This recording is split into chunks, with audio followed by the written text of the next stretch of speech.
शंकर भगवान पर चढ़ा हुआ जल शिव का प्रसाद।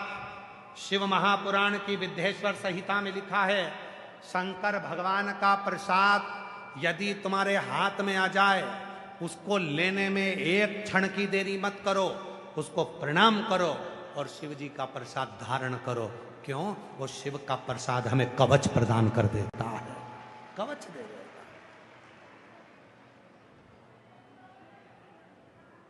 जिन जिन माताओं ने 16 सोमवार करे हों, संकट सोमवार करे हों, जरा हाथ उठाएंगे।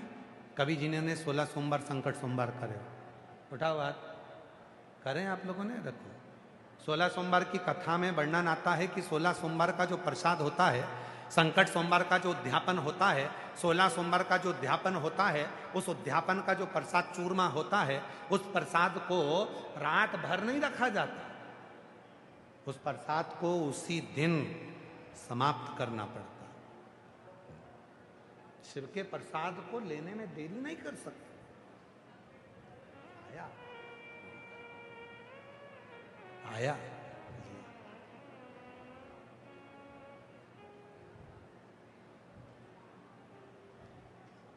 भंडारा गए हो? हम महाराष्ट्र वाले भंडारे की बात नहीं कर रहे, हम यहीं पे भंडारा चल रहा है उसकी बात कर रहे हैं। भंडारा गए हो? अरे बोलो तो जम के। यहाँ जो कथा का जो भंडारा चलता है ना, उसका कभी दर्शन करा तुम लोगों ने कि नहीं करा? करा?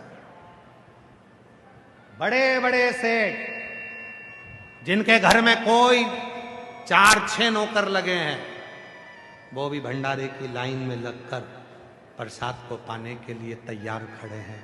क्यों?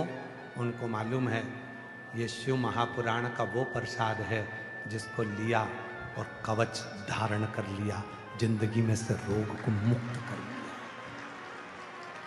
महाराज जी सीहोर कुबरेश्वर धाम पर प्रतिदिन, आप भी आए हैं, लगभग 25 से 30 हजार लोग रोज आते हैं। बाहर इतनी होटलें बनी हैं पर कोई भी होटल का भोजन सुबह का समय लेता ही नहीं। जितने लोग कुबरेश्वर धाम आएंगे वो सुबह का भोजन बाबा के धाम में ही पाएंगे। उनको मालूम है कि ये कंकर शंकर की धरा का प्रसाद है, इसको ले लिया, कवच धारण। और ये कवच एक दिन का नहीं, स्वयं भगवान दुर्वासा ऋषि के रूप में भगवान शंकर गए, भगवान कृष्ण को कवच देने के लिए खीर खाई और खीर खाकर भगवान कृष्ण के शरीर पर फेंक दी।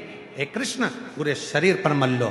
भगवान कृष्ण ने खीर तो मल ली पर पांव के तलवे में खीर को नहीं मल पाए। जब पांव के तलवे में नहीं मली तो भगवान दुर्वासा जी ने कहा अब तुम्हारे प्राण छूटेंगे तो पांव के तलवे से छूटेंगे। नाथ, पांव के तलवे से क्यों?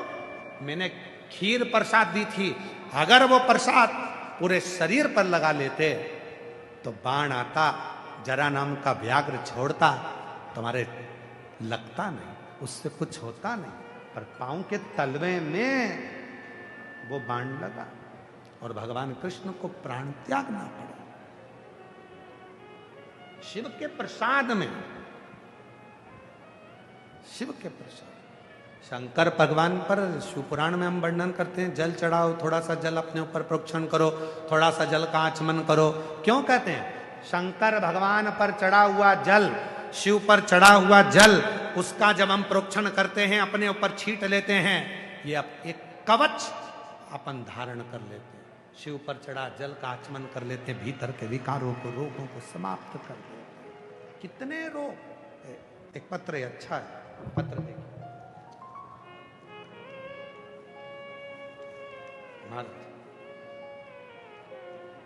शिव का चढ़ा हुआ जल का पत्र देखिए, पढ़िए। मेरा नाम गुड्डी वैष्णव, पता आजाद नगर भीलवाड़ा की रहने वाली हूँ।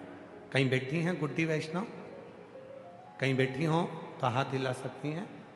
गुड्डी वैष्णव, आजाद नगर भीलवाड़ा की रहने वाली हूँ। कहीं बैठी हो तो हाथ हिला सकती हैं, और अगर बैठी हो तो बेलपत्र लेने के लिए आ सकती हैं। मैं गुड्डी वैष्णव, आजाद नगर भीलवाड़ा।